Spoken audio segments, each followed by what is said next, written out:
క్రీస్తునందు ప్రియమైన సంఘమా, దేవుని యొక్క శక్తివంతమైన నామమును బట్టి, ఆత్మదేవుని మహాకృపను బట్టి మనమందరము కూడా సజీవులుగా ఉన్నాం. అంత మాత్రమే కాకుండా దేవాతి దేవుని సన్నిధిలో, దేవాతి దేవుని ఆరాధించే సమూహంలో దేవాతి దేవుడి మనలను ప్రవేశపెట్టినందుకు మొట్టమొదటిగా దేవాతి దేవునికి మనము కృతజ్ఞతలు చెల్లించబద్దలమవుతున్నాం. హల్లెలూయా, హల్లెలూయా, హల్లెలూయా.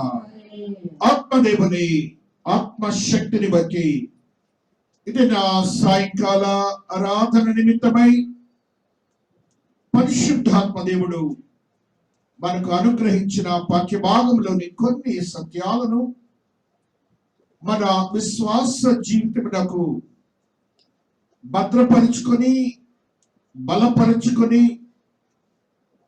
పరిశుద్ధతలోనికి, అత్యంత పరిశుద్ధతలోనికి మనము ప్రవేశించి దేవాతి దేవుని సన్నిధిలో జీవించే సమూహంలోనికి మనము ప్రవేశపెట్టబడేలాగున దేవుడు మనలందరినీ ఆశీర్వదించి భద్రపరచబడను గాక. ఆమేన్. క్రీస్తునందు ప్రియమైన సంఘమా, పరిశుద్ధ గ్రంథములో అనేకములైనటువంటి ఆత్మీయ బోధలను మనము ప్రతినిత్యము ధ్యానిస్తూ ఉంటాం. ఈ దినమునకై ఆత్మదేవుడు మాట్లాడుతున్న మాట నీతిమంతుడు అనే మాటలో ఉన్న కొన్ని సత్యాలను మనము ధ్యానించుకుందాం. మనము నీతిమంతులుమా కాదా అనే ప్రశ్నను కూడా మనం వేసుకుందాం. నీతిమంతుడు అనే మాట అనేక చోట్ల పరిశుద్ధ గ్రంథంలో లిఖించబడి ఉన్నది. ఆ పదము లేకుండా పరిశుద్ధ గ్రంథములో సత్యములు లిఖించబడలేదు. ఆ రీతిగా మనము నీతిమంతుడు అనే మాటకు ఒక నిర్వచనాన్ని మనం తెలుసుకొని ఉండాలి, ఒక అర్థాన్ని మనము తెలుసుకొని ఉండాలి. ఆ పదాన్ని చదువుకుంటూ వెళ్తాం, అందులో భావాన్ని మనము తెలుసుకొనలేకపోతే గ్రంథములో ఉన్న సత్యము నీకు అర్థం కాదు. కాబట్టి నీతిమంతుడుగా మనము చెప్పబడుతున్నామా లేదా, అసలు నీతిమంతుడు అంటే ఏమిటి అని మనం ఆలోచించినప్పుడు పరిశుద్ధ గ్రంథము తెలియచేస్తున్నది దేవుని ఎరిగి, దేవుని యందు జీవిస్తూ, దేవుని చేత ఎంచబడిన వాడు నీతిమంతుడిని వాక్యము సెలవిస్తున్నది. నీవు దేవుని ఎరిగి, దేవుని యందు జీవించి, దేవుని చేత నీవు తెలియజేయబడినటువంటి వ్యక్తిగా ఉండాలి. నీకు దేవుడు తెలియాలి, ఆయనకు నీవు ఒక విశ్వాసిగా తెలియబడాలి. ఆయననే నీతిమంతుడు అంటున్నాడు. అసలు నీతిమంతుడు కానివాడు అనగా అన్యుడు అనే మాటని మనము చూచినప్పుడు పరిశుద్ధ గ్రంథములో తెలియచేస్తున్న మాట మానవుడు అవిధేయత వలన పాపమునకు దాసుడై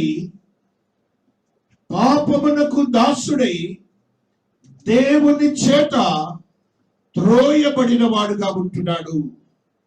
జాగ్రత్తగా వినండి. మనుష్యుడు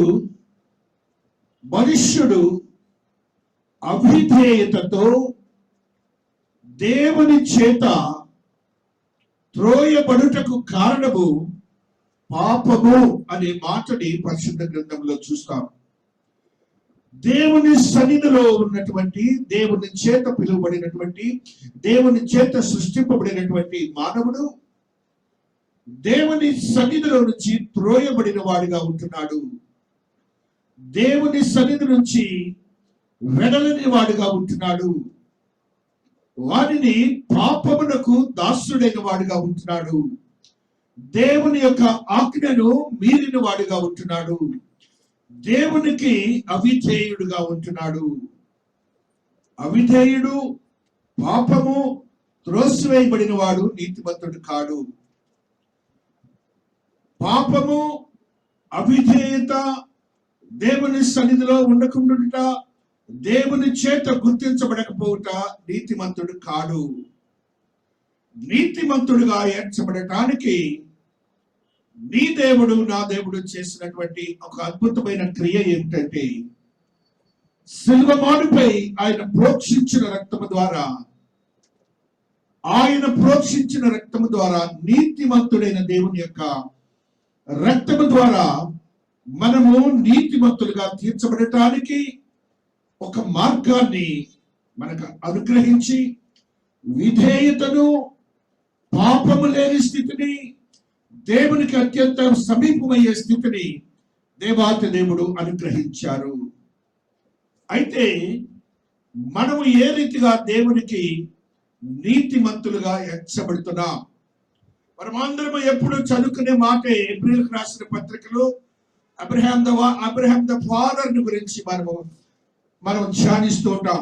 విశ్వాసులకు తండ్రి అయినటువంటి అబ్రహాముని గురించి మనము ధ్యానించేప్పుడు ఆ యొక్క గలతీయులకు రాసిన పత్రికలో మనము 3వ అధ్యాయంలో చదువుకునే మాట ఒకసారి గుర్తు చేసుకుంటూ వస్తున్నాం. గలతీయులకు రాసిన పత్రిక 3వ అధ్యాయములో ఉన్నటువంటి ఈ సత్యాన్ని ఈ రీతిగా చదువుకుంటాం. 5వ వచనము, ఆత్మను మీకు అనుగ్రహించి మీలో అద్భుతములు చేయించువాడు, ధర్మశాస్త్ర సంబంధ క్రియల వలన లేక విశ్వాసముతో వినటం వలన చేయించుచున్నాడు. ఒకసారి అప్పుడు తల్లి ఈ మాటని మనం అందరము గ్రహించాలి. మనమందరము కూడాను యేసు క్రీస్తు ప్రభుని వారిని దేవుడిగా విశ్వసించాము. అటు విశ్వాసము ద్వారా ఒక క్రియ అక్కడ జరుగుతుందని మనం గ్రహించాలి. చూడండి, అక్కడ రాస్తున్నాడు, ఆత్మానుసారమైన స్థితిని గురించి ఆయన మాట్లాడుతూ, ఆత్మను మీకు అనుగ్రహించి అనే మాత్రం మీరు చూస్తున్నారు. అనగా నీతిమంతుడిగా తీర్చబడినటువంటి ఒక వ్యక్తికి పరిశుద్ధాత్మ కార్యము ఆయన యొక్క జీవితంలో, ఆయన యొక్క శరీరంలో చేర్చబడి ఒక కార్యసిద్ధి జరుగుతుందనే స్థితి ప్రతి విశ్వాసి గ్రహించినప్పుడు ఆ విశ్వాసి నీతిమంతుడిగా ఎంచబడతాడు. దేవునికి స్తోత్రాలు చెప్పండి. We are not the common people. మనము సామాన్యులము కాదు. ఒక దేవుని యందు విశ్వాసం ఉంచడానికి ఆ దేవుడే మనతో ఉండి అట్టి విశ్వాసం అనే క్రియను కలుగచేసి దేవుని యందు భయభక్తులు కలుగజేసిన స్థితికి మనము దేవునికి ఎంతగానో వందనస్తులం అవుతున్నాం. దేవునికి స్తోత్రాలు చెల్లించుకుంటున్నాం. మనం అనుకుంటాము, నాకెవరు బాప్తిసం ఇచ్చారు, లేకపోతే ఆ పాస్టర్ గారు ఇచ్చారు, నేను ఎవరో నాకు వాక్యం చెబితే, ఇవన్నీ కూడా మనుషులు చేస్తున్న క్రియలు. ఈ క్రియలకు తోడు నీకు నీ దేవుడు నీ యందుండి అట్టి కార్యము జరిగిస్తున్నాడు. దేవునికి ఒకసారి స్తోత్రాలు చెప్పండి. కాబట్టి దేవుని యందు విశ్వాసం ఉంచేమనంటే నీలో ఆత్మదేవుడు ఒక కార్యము జరిగిస్తున్నాడు. మీ అందరిలో రక్షింపబడిన వారందరిలో ఆత్మదేవుడు ఒక కార్యము జరిగించి అది దేవుడు నిన్ను నీతిమంతుడిగా చేస్తున్నాడని సత్యాన్ని గ్రహించాలని ఈ దినాన దేవాతి దేవుడు నిన్ను స్థిరపరుస్తున్నాడు. తర్వాత వచ్చిన చదువుల తల్లి, అబ్రహాము దేవుని నమ్మెను, అది అతనికి నీతిగా ఎంచబడెను. అది విశ్వాస సంబంధులే. అబ్రహాము కుమారులని మీరు తెలుసుకొనండి. దేవుడి విశ్వాసములుగా తీర్చునని ముందుగా చూచి నీ యందు అన్యజనులందరూ ఆశీర్వదింపబడుదురు అని అబ్రహామునకు సువార్తను ముందుగా ప్రకటించెను. ఇక్కడ మరి ఒక సత్యాన్ని పరిశుద్ధాత్మ దేవుడు తెలియజేస్తున్నాడు. ఒక అన్యుడైనటువంటి అబ్రహాం అనే వ్యక్తి నుంచి ఆయన నమ్మినటువంటి దేవుని యొక్క క్రియను బట్టి ఆయన నీతిమంతుడిగా ఎంచబడ్డాడు. మనమందరం కూడా అదే గ్రూప్, మనమందరం కూడా అదే మనుషులము. యూదులు కాని మనుషులు,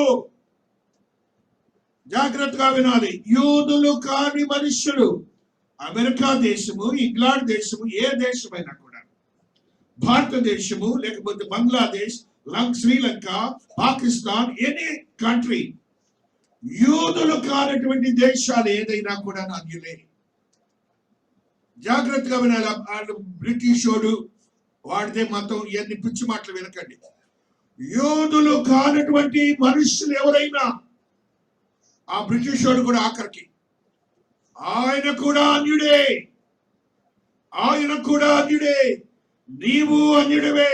మనకు ఒక దేవుని యొక్క రక్షణార్థమైన నీతిమంతులుగా తీర్చబడే క్రియ జరగటానికి ఒక అబ్రహాం అనే వ్యక్తి చేసిన క్రియను బట్టి మనకు ఒక మార్గాన్ని దేవుడు చూపించాడు ఆయన సన్నిధికి వెళ్ళటానికి. ఆ మార్గమే మనము ఈ దినాన్ని అనుభవిస్తూ మనల్ని ఏం చేస్తున్నాడు, అబ్రహాముని ఏ రీతిగా ఎంచారట తల్లి అక్కడ, అది అతనికి నీతిగా ఎంచబడ్డగా. అబ్రహాము దేవునికి అతి సమీపమైపోయాడు. దేవునికి అబ్రహాము అతి సమీపమైపోయాడు. నీవు అయ్యావా, అప్పుడే నీవు నీతిమంతుడివి.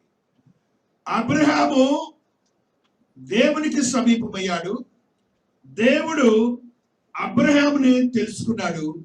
అబ్రహాంతో దేవునికి సంబంధాలు ఏర్పడే, మీకున్నాయా లేదని అడుగుతున్నాడు. అప్పుడే నీవు నీతిమంతుడివి. నీవు నీతిమంతుడిగా తీర్చబడ్డావా లేదా అనే మాటని నీవు ఈ దినాన ప్రశ్నించుకోవాలి. నీ నీతిలో పాపము కొట్టివేయబడాలి, దోషము కొట్టివేయబడాలి.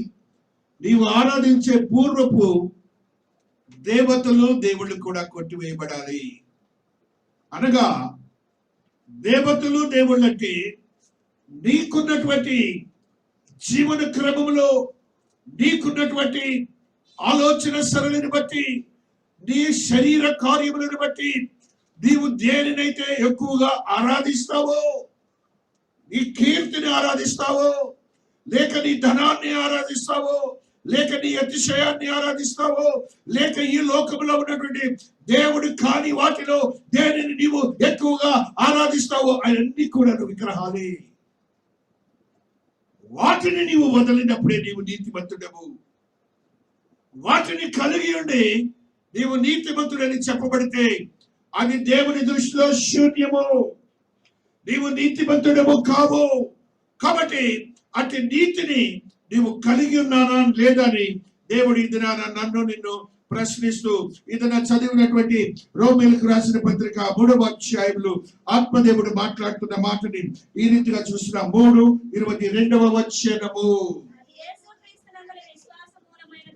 అది యేసుక్రీస్తునందలి విశ్వాస మూలమైనదై నమ్మువారికందరికి కలుగు దేవుని నీతి అయ్యున్నది. యేసుక్రీస్తు అని ఒక మాట మాట్లాడాడు అక్కడ. రెండవది దేవుని నీతి అనే 2 మాటలు మాట్లాడాడు. మధ్యలో మనల గురించి దేవుడు చెప్తున్నాడు. జాగ్రత్తగా వినండి. మధ్యలో మనల గురించి మాట్లాడుతున్నాడు. ఆ వచనంలో మొట్టమొదటిగా యేసుక్రీస్తు ప్రభుల వారి గురించి మాట్లాడాడు. తర్వాత సృష్టికర్త అయిన దేవుని గురించి మాట్లాడుతున్నాడు. అనగా నీతి అనే స్థితి తండ్రి అయిన దేవుడు మనకు అనుగ్రహించారు. మీరు నాతో సాంగత్యము చేయాలి, నాతో సంధి చేయాలి, మీరు నాతోనే జీవించాలి.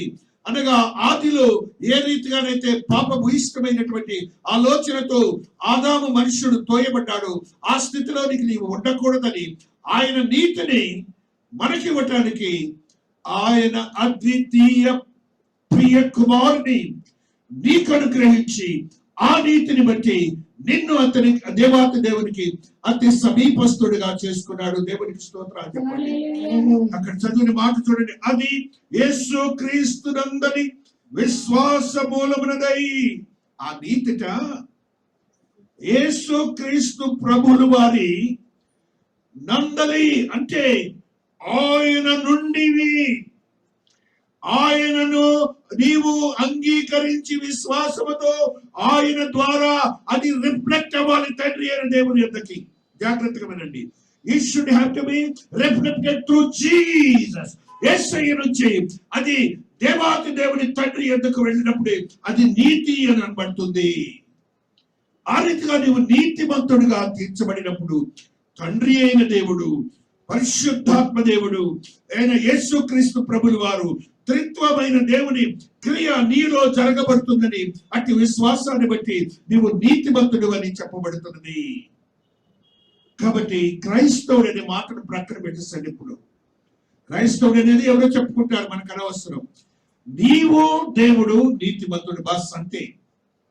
ఆ నీతిమంతుడిగా ఉన్నప్పుడు నీలో పాపం ఉండకూడదు, పాపపు ఆలోచనలు ఉండకూడదు, పాపపు క్రియలు ఉండకూడదు, దోషముతో కూడిన జీవితం నీలో ఉండకూడదు. అప్పుడే నీవు నీతిమంతుడు, అప్పుడే నీకును దేవునికి సంబంధం ఉన్నదని వాక్యము సెలవిస్తూ ఉన్నది.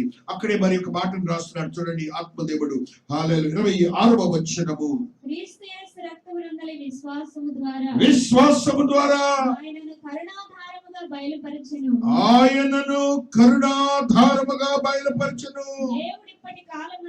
దేవుడు ఇప్పటి కాలమందు తన నీతిని కనబరచు నిమిత్తము తాను నీతిమంతుడును యేసునందు విశ్వాసము గలవారిని నీతిమంతునిగా తీర్చువాడనై తీర్పు తీర్చువాడనై ఉండుటకు ఆయన అలాగు చేసెను. ఇక్కడ కూడా మీరు చూస్తారు తండ్రి అయిన దేవుడిని ఎక్కడ చూస్తారు, కుమారుడైన యేసుక్రీస్తు ప్రభులు వారిని చూస్తారు. అక్కడ మీరు జాగ్రత్తగా వినాలి. కాబట్టి నీ యొక్క విశ్వాసము యేసుక్రీస్తు ప్రభులు వారి ద్వారా ఏ తండ్రి యందు నీతి ఉన్నదో ఆ నీతిని నువ్వు పొందుతున్నావు. సృష్టికర్త యొక్క నీతిని నువ్వు పొందినప్పుడు ఈ పాపములు ఎన్ని కూడా నువ్వు కడగబడాలి. పాపం అంటే సింపుల్ లాంగ్వేజ్. ఆజ్ఞాతి క్రమము పాపము, అవిధేయత నిబంధనలకు ఆజ్ఞలకు అవిధేయులు పాపము అంతే. ఇక సింపుల్. మీరు ఆజ్ఞలు, ఆ యొక్క నిబంధనలు, దేవాతి దేవుని యొక్క మాటలు బట్టి నీవు జీవించినప్పుడు అది పాపం అని ఎంచబడుతుంది, అది నీతిగా ఎంచబడదు. నీవు దేవునికి సమీపస్తుడు కాదని నీవు గ్రహించాలని, ఆయన రక్తము ద్వారా వచ్చిన నీతి నువ్వు పొందుతున్నావా లేదా అని ఈ దిన సాయంకాల సమయంలో క్రీస్తు వారి యొక్క శిలువపై చేసిన క్రియను మనం గుర్తించుకుంటున్నాం. The God has done it on the cross. ఆయన చేసినటువంటి ఆ అద్భుతమైన క్రియే ఈ నీతిమంతుడని తీర్చబడటం అనేది ప్రభులు వారు ఈ దినాన మనతో మాట్లాడుతున్నాడు. మరి యొక్క మాటను అక్కడ చదువుతున్నాం. హల్లెలూయా. హల్లెలూయా. 28వ వచనము, కాగా ధర్మశాస్త్ర సంబంధమైన క్రియలు లేకుండా విశ్వాసం వలనే మనుషులు నీతిమంతులుగా తీర్చబడుచున్నారని ఎంచుచున్నాము. విశ్వాసము వలననే మనుష్యులు నీతిమంతులుగా తీర్చబడుతున్నారు. నీ విశ్వాసములో ఫిల్టర్ అవ్వాలి, నీ యొక్క పాపం ఫిల్టర్ అయిపోవాలి. విశ్వాసము అందరికీ ఉంటుంది, కానీ పాపము లేని స్థితే నీతి. ఆ నీతిని కలిగి ఉండి నీవు జీవించడానికి సిద్ధపడాలని పరిశుద్ధాత్మ దేవుడు తెలియచేసినాడు. అప్పుడు నీ ప్రార్థనలకు జవాబు వస్తుంది. నీ యొక్క క్రియల యొక్క నీతి క్రియలను బట్టి నీ కుటుంబంలో ఉన్న ప్రతి చీకటి విడుదల చేయబడుతుంది. ఏది లోపమున్నదో మనకి లోపములను భర్తీ చేయగల ఏకైక దేవుడై ఉంటున్నాడని మనం గ్రహించాలి. చూడండి, అక్కడే మరొక సత్యాన్ని కూడా చదువుకుంటూ వస్తున్నాం. 28వ వచనము, కాగా ధర్మశాస్త్ర సంబంధమైన క్రియలు లేకుండా విశ్వాసము వలననే మనుషులు నీతిమంతులుగా తీర్చబడుచున్నారని ఎంచుచున్నాము. దేవుడు యూదులకు మాత్రమే దేవుడా అన్యజనులకు దేవుడు కాడా? అన్యజనులకు దేవుడు కాడా? అవును, అవును, అన్యజనులకును దేవుడే. అన్యజనులకును దేవుడే. దేవుడే. దేవుడు అనే ఆయన ఉంటారు, ఒక్కడికే ఉంటాడు, అందరికీ ఉంటాడు, ఒక్కడికి ఉండడు. ఒక జాతికి ఉండడు, ఒక దేశానికి ఉండడు, ఒక రాష్ట్రానికి ఉండడు. దేవుడు ఎవరికి ఉంటాడు? మనుషులందరికీ దేవుడే ఉంటాడు. ఆయనే మనం ఆరాధిస్తున్నాం. God is meant for the whole universe. దేవుడు మనుషులందరికీ దేవుడు అంటాడు. మనకి దొరికిన దేవుడు ఆయనే. సృష్టికర్త అయిన దేవుడు మనకు దొరికాడు. ఆ దేవుడినే మనం ఆరాధిస్తున్నాం. మనము ఆయన ఆరాధించే గుంపులోనికి చేర్చబడ్డాం. కారణం ఏంటంటే యేసుక్రీస్తు వారి యొక్క నిష్కళంకమైన రక్తము ద్వారా మనం పరిశుద్ధపరచబడి ఆ యొక్క పాపములు దోషముల నుంచి కడుగబడి దేవుని సన్నిధికి వెళ్ళటానికి దేవుని నీతి కలిగి ఉండి జీవిస్తున్నామని పరిశుద్ధాత్మ దేవుడు తెలియజేస్తున్నారు. మత్తయి సువార్తలో ఒక మాటని దేవాతి దేవుడు భూలోకంలో ఉన్నప్పుడు ఆయన మాట్లాడిన మాటని మనం ఈ రీతిగా చదువుకుంటూ వస్తాం. 6వ వచనము 5వ అధ్యాయము. నీతి కొరకు ఆకలి దప్పులు గలవారు ధన్యులు, వారు తృప్తి పరచబడుదురు. నీ నీతికి సంపాదించుకోవడానికి అనగా నీలో ఉన్న పాపము విడుదల కావటానికి, దేవునికి అతి సమీపమైన వాడిగా ఉండటానికి నీవు చేయవలసింది ఏంటంటే ఆకలి దప్పులు. బాగా బలం రావటానికి ఆకలికి ఆహారం తీసుకోవడానికి ఒక సంబంధం ఉంది. ఇక్కడ నీతి కొరకు ఆకలి దప్పులు అంటున్నాడు. అనగా ఆకలి దాహము, ఈ రెండు కూడాను ఆత్మీయ ఆహారము, ఆత్మీయ దప్పిక. నీతి కొరకు ఆ రెండు ఉన్నప్పుడు, నీవు దేవుని సన్నిధిలో ప్రతినిత్యము ధ్యానిస్తున్నప్పుడు నీవు నీతిమంతుడిగా తీర్చబడి, ధన్యులు అనే మాట రాసినప్పుడు ఆశీర్వదింపబడిన వాడు అనే మాట మీరు తీసుకోండి. నీతి కొరకు మరొకసారి చదువుల తల్లి మాటని, నీతి కొరకు ఆకలి దప్పులు కొని వారు ధన్యులు, వారు తృప్తి పరచబడుదురు. అనగా ఏంటి? దేవుడు నాతో మాట్లాడుతున్నాడనే తృప్తిని నువ్వు కనుగొంటావు. దేవుని యందు నేను ఉన్నాననే తృప్తిని నువ్వు కనుగొంటావు. ఆ స్థితిలో నీకు దేవాతి దేవుడు ఆశ్చర్యమైన కార్యములు నీ జీవితాల్లో చేస్తాడని గ్రహించాలి. పరిశుద్ధ గ్రంథములు ఈ రీతిగా దేవుడు నీతిని గురించి అనేక సార్లు అనేక పర్యాయాలు చెప్తుంటే, ఒక నీతిమంతుడిగా ఎంచబడినటువంటి భక్తుని గురించి ఆయనలో ఉన్న గుణములను బట్టి మనకున్న గుణాలని దేవుడి దినాన హెచ్చరించుకుంటున్నాడు. లూకా సువార్త 18వ అధ్యాయము 14వ వచనములు ఒక సత్యాన్ని ఆత్మదేవుడు మాట్లాడుతున్నారు. 18 and 14. హల్లెలూయా. అతని కంటే ఇతడు నీతిమంతుడిగా తీర్చబడి తన ఇంటికి వెళ్ళనని మీతో చెప్పుచున్నాను. తను తాను హెచ్చించుకునేవాడు తగ్గింపబడిననియు హెచ్చింపబడిననియు చెప్పెను. ఇది చాలా సార్లు మనం అందరం వింటూ ఉంటాం. ప్రతి ఒక్కడు దీన్ని అమలు చేయడు. తను తాను తగ్గించుకొనుట. దాంట్లో ఇక దానికి చెప్పేదేముంది? తను తానంటే మనకున్నటువంటి స్థితి, స్టేటస్. ఏ స్టేటస్ అయితే మనకుందో దేవుడు ఇచ్చాడే, ఉద్యోగాలు, ధనము, ఆశీర్వాదంతో కూడిన కుటుంబాలు, ఇవన్నీ దేవుడు ఇచ్చాడు. ఆయన ఇచ్చాడని సంగతి మర్చిపోతారు. అవి మర్చిపోతారు. అంతకుముందు జీవితం కూడా మర్చిపోతారు. అది ఆయన ఇచ్చాడన్న సంగతి తెలియదు. అది మర్చిపోయి తగ్గించుకునే స్వభావం లేకుండా హెచ్చించుకునే స్థితి ఉంటారు. చూశారు? వారిని గురించి దేవుడు మాట్లాడుతున్నాడు. వారు నీతిమంతులు కాదు అంటున్నాడు.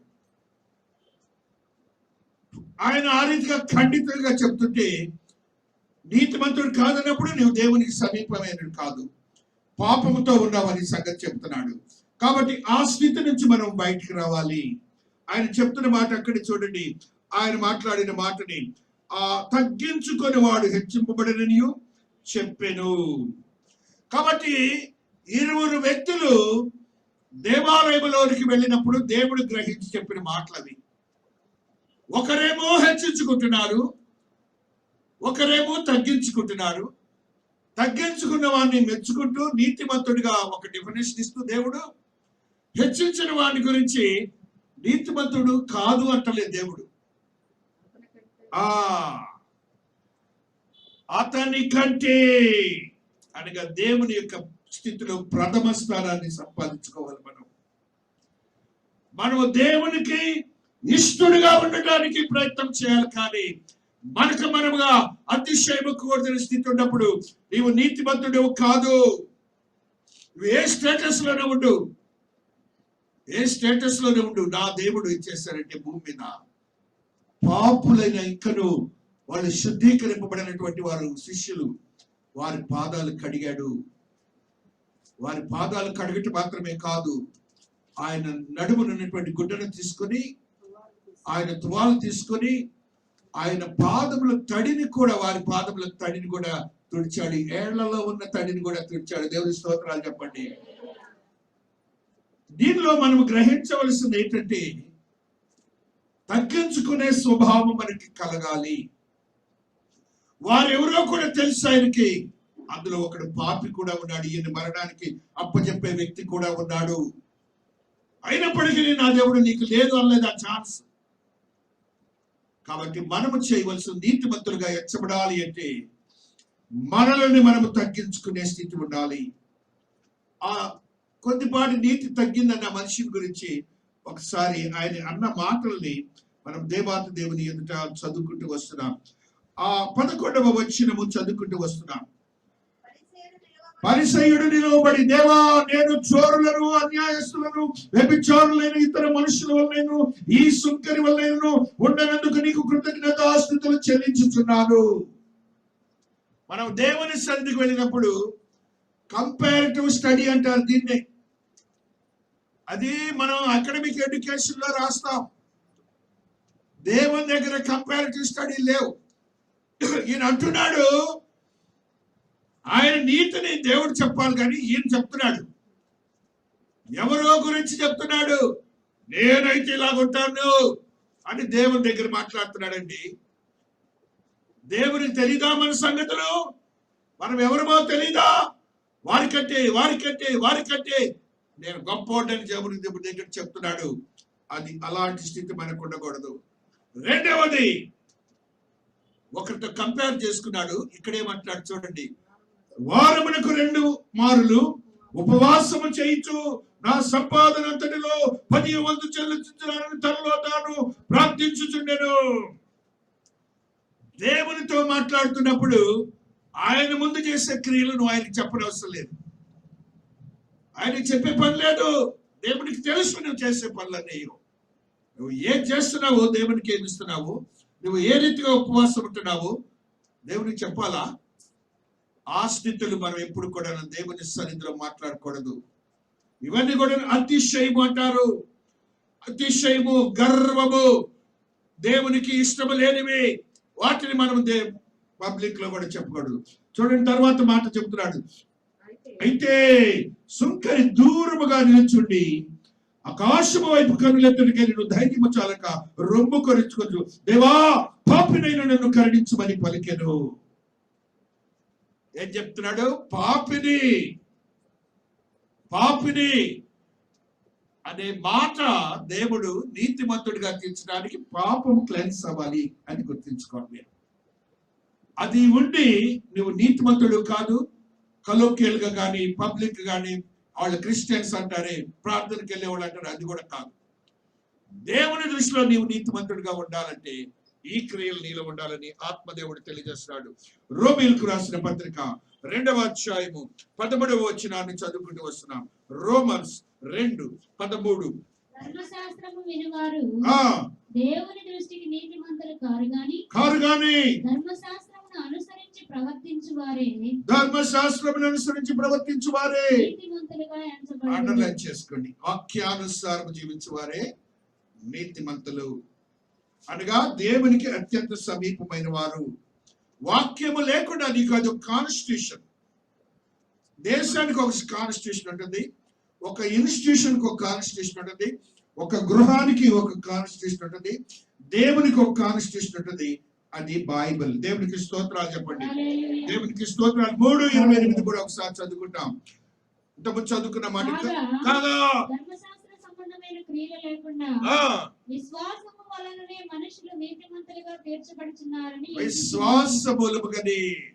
కాబట్టి మీ విశ్వాసాన్ని ఏ పరిస్థితుల్లో కూడా మీరు వదలొద్దు. విశ్వాసం ఉన్నప్పుడు మీకు దేవునికి సంబంధించిన క్రియలకు ఏ పనిని కూడా అడ్డం రాదు. దాన్ని త్రోసివేస్తాను అలాగూ, దాన్ని తరిమి వేస్తాను అలాగూ. దేవుని యందు విశ్వాసానికి, దేవుని యొక్క భక్తికి ఒక ఉదాహరణని మీరు గ్రహించాలి. 1 పేతురు 3:14 చదువుకుంటున్నాం. 1 పేతురు 3:14 హల్లెలూయా, హల్లెలూయా, స్తోత్రం. మీరు ఒకవేళ నీతి నిమిత్తము శ్రమపడినను మీరు ధన్యులే. నీతి నిమిత్తము శ్రమపడినను. ఈ మాట గుర్తించుకోండి. నీతి నిమిత్తము అనగా దేవుని పని నిమిత్తము, దేవుని కొరకు, దేవుని యందు భక్తి తత్పరతలు, ఆ విషయాల్లో మీరు ఒకవేళ శ్రమ అనుభవిస్తున్నారు అనుకుందాం. అప్పుడు ఏమంటున్నారు తల్లి అక్కడ? వారి బెదిరింపులకు భయపడక అప్పుడు చదివిందిరా, మీరు ఒకవేళ నీతి నిమిత్తము శ్రమపడినను మీరు ధన్యులే. వారి బెదిరింపులకు భయపడకుడి. మీరు ధన్యులే. ధన్యులు అనగా బ్లెస్డ్ పీపుల్. నువ్వు ఒక ఆశీర్వాదాన్ని సంఘముల నుంచి ఎలాగ తీసుకొని వెళ్తావు. వాక్యం ఎప్పుడు తప్పు కాదు, ఎప్పుడు కూడా రైతే వాక్యం. దేవునికి స్తోత్రాలు చెప్పండి. హల్లెలూయా. దేవుని మహాకృపని బట్టి, ఆత్మదేవుని మహాశక్తిని బట్టి ఒక సత్యాన్ని చదువుతున్నాం. 2 కొరింథీ 5:21 2 కొరింథీ 5:21 ఎందుకనగా మనమాయన యందు దేవుని నీతి ఎదునట్లు పాపమెరుగని మన కోసము పాపముగా చేసిన దేవునికి స్తోత్రాలు చెప్పండి. దేవునికి స్తోత్రాలు చెప్పండి. దేవుని నీతి మన యందు ఉండటానికి నీ దేవుడు పాపముతో సిలువ మాను మీద మరణించి నీకు నీతినిచ్చాడు. దేవునికి స్తోత్రాలు చెప్పండి. దేవునికి స్తోత్రాలు చెప్పండి. హల్లెలూయా, హల్లెలూయా. రోమీయులకు రాసిన పత్రిక 5:9 చదువుకుంటూ వస్తున్నాం. రోమీయులకు రాసిన పత్రిక.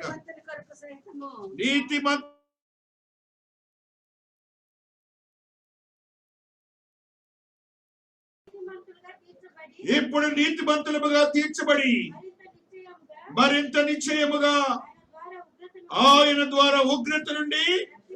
దేవుని స్తోత్రాలు చెప్పుకోండి అందరూ. దేవుని స్తోత్రాలు చెప్పుకోండి అందరూ. నీవు నీతిమంతుడవు, దేవునికి అతి సమీపమైన వాడువు, దేవుని చేత ఆశీర్వదించబడిన వాడు, ఉగ్రత నుంచి దేవుడు నిన్ను రక్షిస్తారంటున్నాడు. దేవుని స్తోత్రాలు చెప్పుకోండి. హల్లెలూయా. ఆత్మదేవుని ఆత్మశక్తిని బట్టి పరిశుద్ధ గ్రంథములు అన్నటువంటి ఆత్మీయతను మనము చూస్తున్నప్పుడు ఈ నీతిమంతుడు పాపము లేనివాడిగా ఉంటాడు.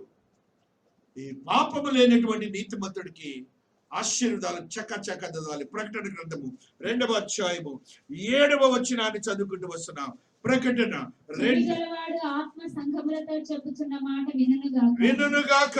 జయించు వారికి దేవుని పరదైసులో ఉన్న జీవ వృక్ష ఫలములు భుజింపనిత్తును. ఒకటి ఆశీర్వాదం తీసుకోండి. దేవునికి స్తోత్రాలు. ఆదాముకు లేనటువంటి యోగ్యత నీకు ఇవ్వబోతున్నాడు దేవాతి దేవుడు. హల్లెలూయా. 11 సంఘములతో ఆత్మ చెప్పుచున్న మాట చెవి గలవాడు వినుగాక. జయించువాడు రెండవ మరణం వలన ఏ హానియు చెందడు. రెండవ మరణం లేదు మనకి. దేవునికి స్తోత్రాలు. 17 జయించువానికి మరుగైన మన్నాను భుజింపనిత్తును, మరియు అతనికి తెల్ల రాతనిత్తును. ఆ రాతి మీద చెక్కబడిన ఒక కొత్త పేరుండును. పొందిన వానికే గాని అది మరి దేవునికి తెలియదు. ఇశ్రాయేలు తిన్న మన్నా నీకు ఇవ్వబోతున్నాడు దేవుడి స్తోత్రాలు. దేవునికి స్తోత్రాలు. నీకు ఒక కొత్త పేరు ఇవ్వబోతున్నాడు దేవాతి దేవుడికి స్తోత్రాలు. హల్లెలూయా. 36 నేను నా తండ్రి వలన అధికారం పొందినట్టు చేయించుచు అంతవరకు నా క్రియలు జాగ్రత్తగా చేయువానికి జనుల మీద అధికారం ఇచ్చదను. అతడు ఇనుప దండముతో వారిని నేను నీకు అధికారం దేవుడు ఇవ్వబోతున్నాడు. దేవుడికి స్తోత్రాలు, దేవుడికి స్తోత్రాలు. 3:5 ధరించుకొనెను. జీవ గ్రంథములో నుండి అతని పేరు ఏమాత్రమును తుడిపి పెట్టక నా తండ్రి ఎదుటను ఆయన దూతల ఎదుటను అతని పేరు ఒప్పుకొందెను. దేవునికి స్తోత్రాలు చెప్పండి. మీకు నీ పేరు గ్రంథంలో నుంచి తుడిచి వేయను అంటున్నాడు దేవాతి దేవుడు. దేవాతి దేవుడు మరి 12వ వచనంలో మరి ఒక సత్యము దేవుని ఆలయంలో ఒక స్తంభముగా చేసేదను. దేవునికి స్తోత్రాలు. ఒక స్తంభముగా నువ్వు ఉండబోతున్నావు రేపు దేవుని సన్నిధిలో. చదువురతలే హల్లెలూయా. అందులో నుండి వాడు ఇక మీదటి అన్నిటికీ వెలుగుకి పోడు. మరియు నా దేవుని పేరును పరలోకములో నా దేవుని యొద్ద నుండి దిగి వచ్చుచున్న నూతనమైన యెరూషలేమును నా దేవుని పట్టణపు పేరును నా క్రొత్త పేరును వారి మీద వ్రాసేదను. హల్లెలూయా. స్తోత్రములు. అక్కడంతా నా నా నా నా అనే మాటను మీరు చూస్తున్నారు. కాబట్టి నీ పర్సానిఫికేషన్, నీకు క్రొత్త జీవితాన్ని దేవుడు ఎక్కడ ఇవ్వబోతున్నాడని గ్రహించాలి. 21 కూడా చదువురా తల్లి. నేను జయించి నా తండ్రితో కూడా ఆయన సింహాసనమునందు కూర్చుండి ఉన్న ప్రకారము నాతో కూడా నా సింహాసనమునందు కూర్చుండని ఇచ్చేదను. ఎక్కడ కూర్చుండని? మీరందరూ ఎక్కడ కూర్చోబోతున్నారు? ఆయన సింహాసనం, దేవుని సింహాసనంలో కూర్చోబోతున్నారు. దేవుని స్తోత్రాలు చెప్పండి. నీతిమంతులుగా ఉండటం నేర్చుకోండి. పాపము ఆజ్ఞానుసారమైనటువంటి స్థితి జీవించడానికి మీరు సిద్ధపరచండి. రేపు 19వ అధ్యాయం ప్రకటనలో ఒక తీర్పు ఉన్నది. నీతిమంతుడికి తీర్పు ఉన్నది. చూడండి 19వ అధ్యాయంలో ఆత్మదేవుడు మాట్లాడుతున్నటువంటి సత్యం 11వ వచనము. హల్లెలూయా. మరియు పరలోకము తెరవబడి ఉన్నట్టు చూచితిని.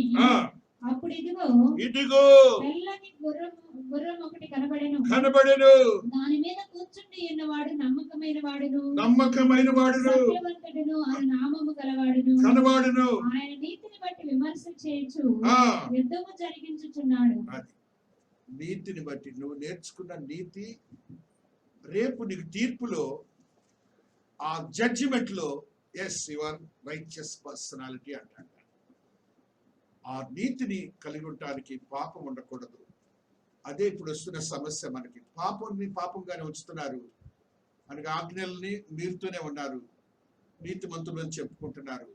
మరి ఆయనైతేనేమో రక్తము ద్వారా మనల్ని నీతిమంతులుగా తీర్చుకున్నాడు. భూలోకానికి వచ్చి శిలువ మీద మరణించి రక్తాన్ని ప్రోక్షించాడు. మనకు విశ్వాసం అనే ఒక అద్భుతమైన సాధనాన్ని ఇచ్చాడు. ఒక వ్యక్తి ద్వారా చూశాడు, అన్యుడైన వ్యక్తి ద్వారా చూశారు. ఆయన అది సాధ్యమని ఆయన ప్రూవ్ చేశాడు. అబ్రహాం అనే వ్యక్తి. తద్వారా 25 సంవత్సరాల కాలంలో కూడా ఒక్కరోజు కూడా నాకు బిడ్డలు పుట్టలేదు అనుకోలేదు. అనగా పాపంలోనికి వెళ్ళలేదు, అవిశ్వాసంలోనికి వెళ్ళలేదు. ఆయనకు తెలిసినటువంటి రేషనలిజం అంటే మనకు తెలిసినటువంటి స్థితులన్నీ దీనివల్ల రాదు కదా, జరగదు కదా అనే స్థితి అనమాట. రేషనలిస్టిక్, మెటీరియలిస్టిక్ అంటారు. అనగా మృతతుల్యమైపోయింది శరీరము. వృద్ధమై 100 ఏళ్ళు వచ్చేసినాయి, 90 ఏళ్ళు వచ్చినాయి. అరే పుట్టలే అనుకోవాలి. అయినా నా దేవుడు ఇస్తాడు, నా దేవుడు గొప్పవాడు అనే విశ్వాసాన్ని కలిగి ఉన్నారు. ఇరువురు కూడాను ఒక మంచి పండటి బిడ్డను కనుగొన్నారు. ఆయన పేరు ఇస్సాకు అయిపోయింది. ఆయనను బట్టి యాకోబు వచ్చాడు. ఆయనను బట్టి ఇశ్రాయేల్ దేశం ప్రపంచాన్ని శాసిస్తున్నది. దేవునికి స్తోత్రాలు చెప్పండి. నీతిమంతులుగా తీర్చబడినటువంటి ఇశ్రాయేలుతో సమానమైన నూతనమైన ఇశ్రాయేలుగా నిన్ను చేసుకున్నాడు. ఆయన రక్తము ద్వారా ఆయన సన్నిధిలో నీవు రేపు జీవించబోతున్నావు. దేవుడి పరిశుద్ధ వాక్యమును దీవించి ఆశీర్వదించును గాక. ఆమేన్.